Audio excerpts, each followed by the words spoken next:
Hello, sports fans. Mauricio here. Well, it's time to edit a product. And once again, it's very easy to do a SQL statement, but it's much harder to think about, all right, the ramifications of your SQL statement. All right, so for example, we're going to edit one row.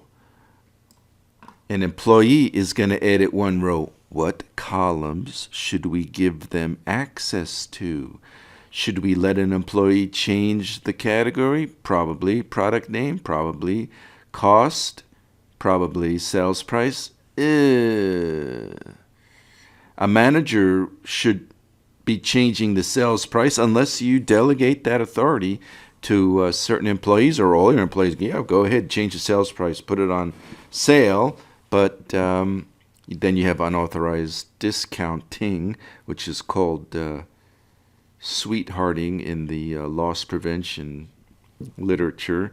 You know, employees give each other discounts or give their friend discounts. So you have to think, should I allow this column to be updated? So who can update the number times sold, total sold, these metrics? Can anybody just go in and change those? I think a higher level employee should be trusted.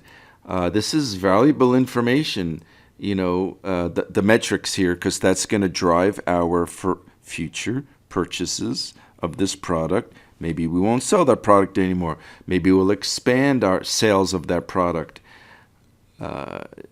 So it's very easy to talk about SQL, but please remember, you're business people. So there is more to think about than just a SQL statement here. The question is, what columns should we allow this procedure to update? And maybe you have two updates, one for employees and one for the manager. That would be okay too. So let me just demonstrate. So it's two steps. We're going to retrieve the product for editing, and then we're going to allow the, well, just show it to you. Which one do you want to edit? How about Coog hats? So you select it, and then you retrieve it, and that's pretty nice. We're using this same form here, so I don't have a separate form for updating a product and a separate form for adding a product. We're using the same form here, and we are allowing the product name to be changed, the category to be changed, the cost, and the inventory quantity. We're not allowing them to change the sales price. I mean, go ahead and do what you want in your system and in your company, but that was just the decision I made. So let's say we're going to put these on discount. So what's interesting is, so this is Coog hat. So also take a look at this stock value. So the stock value is the number in stock, inventory, times what we're going to sell them for. So a $13 hat is going to sell for almost $20. So this stock value is going to go down. Let's take a look. So we put them on sale, $11. We have 45, or maybe somebody counted the bin and there's really only 44 there. Okay, that happens. But the point is, we retrieve the data onto screen, and as far as I know, there's no wait button.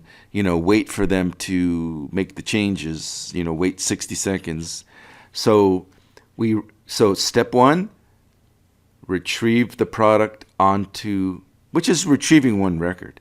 Retrieve the one record, parse it out, put one column for the retrieved record into each web control, and you could put values into text boxes or radio button lists.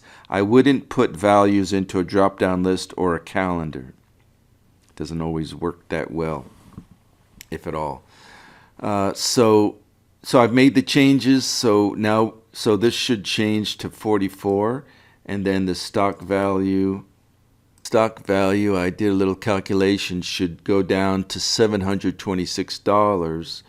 11 times 1.5 is selling that hats now for $16.50 times 44 in stock. So step one, retrieve the product. Step two, the human makes the change to the columns they want. Step three, update. Step four, clear out the web form. Step five, do the update set. So did that work? So yeah, here we go. We got 44 in stock and $726, so I can do math.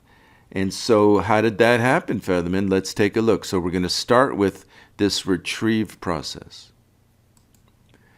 So to start out, I put all the objects global. The delete data adapter, the delete SQL command, I put as a local object. Here I put them as global. I must have had a reason for that, but I did. So data adapter, edit a product. So data adapters select data. That's what they do.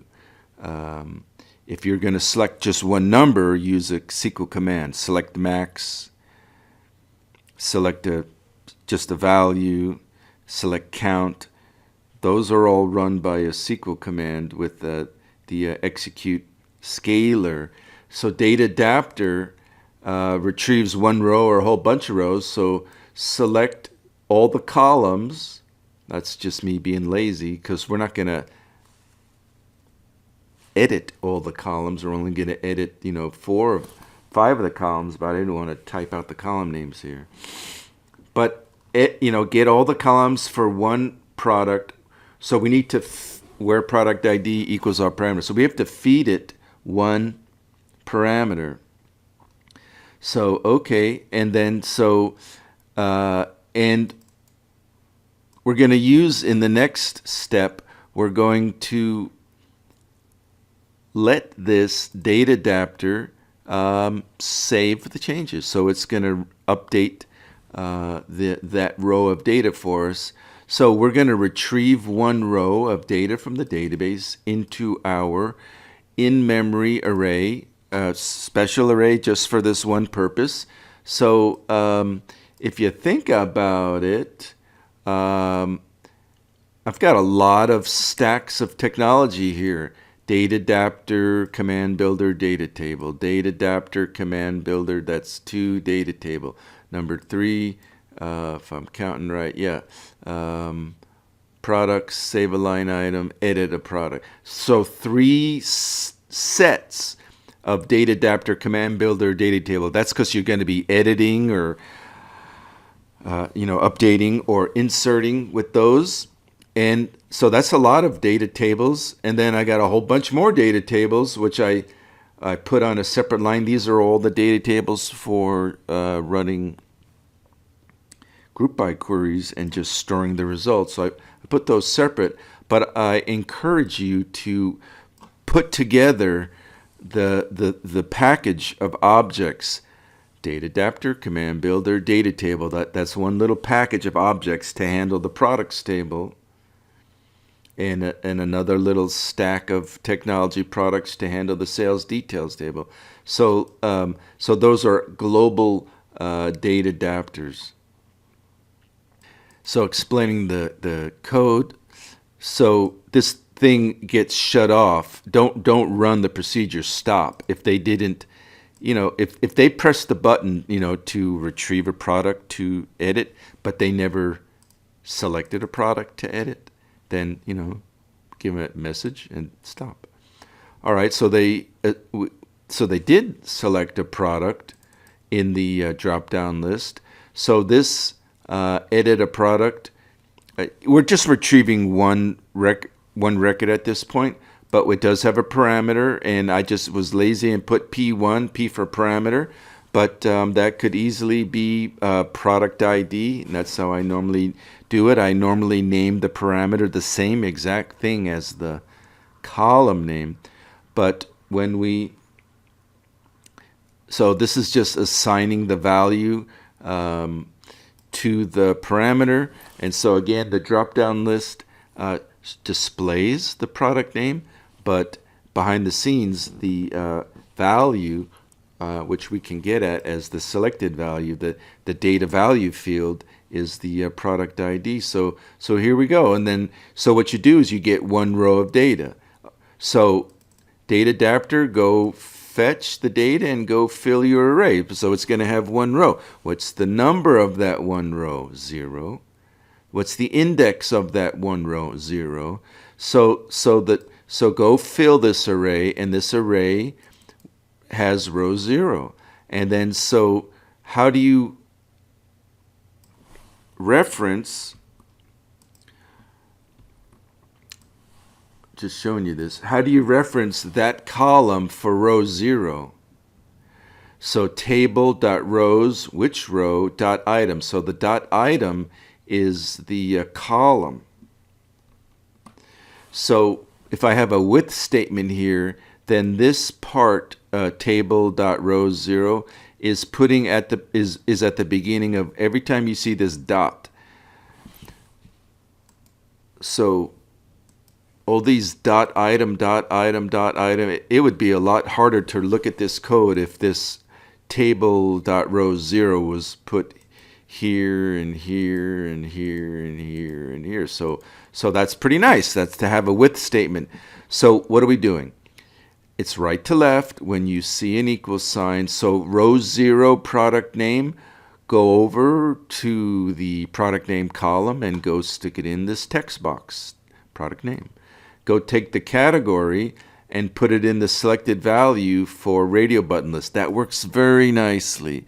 It doesn't work that nicely for drop-down lists. Maybe, I mean, that's just a bad memory I have. So we'll have to test that again, I suppose. But I do not put a value into a drop-down list. I don't expect it to work.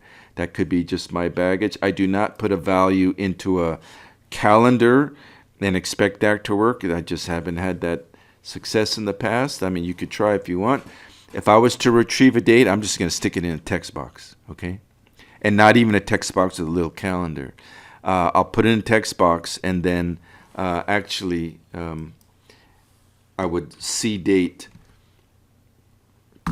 and then, txt, invoice date. Yeah, so I would just use a text box and then put a C date in front of it when I was going to save it back. You'll see the saving in a minute, in the next video. But I will fill up a radio button list and a text box, and I suppose a checkbox. But that's about it. I'm not going to go fetch a value from the database and stick it in a drop-down list, a calendar, or a text box that looks like a calendar. But I will put them into radio button lists, and there's my checkbox. So that's interesting. So item perishable is stored as a true-false.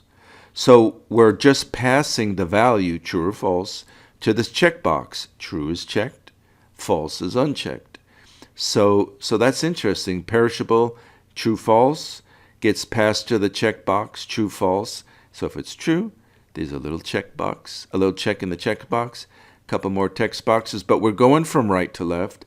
So go put the values from each column neatly into the controls on your web page. Show that again. So we'll get the Coog hat and retrieve that, and just put the values on the web page, and that's very nice. And so it's not perishable apparently. So I suppose the frozen fruit medley is perishable, so I'll just clear that, and maybe I'll just get the frozen fruit medley and retrieve that. And it went back to Coog hat. So that's fascinating. We'll try that again. So this didn't clear that out. So I'll fix that behind the scenes, but the step one is to retrieve the product you're going to edit from the drop-down list and putting it onto the page here. We'll see you in the next video.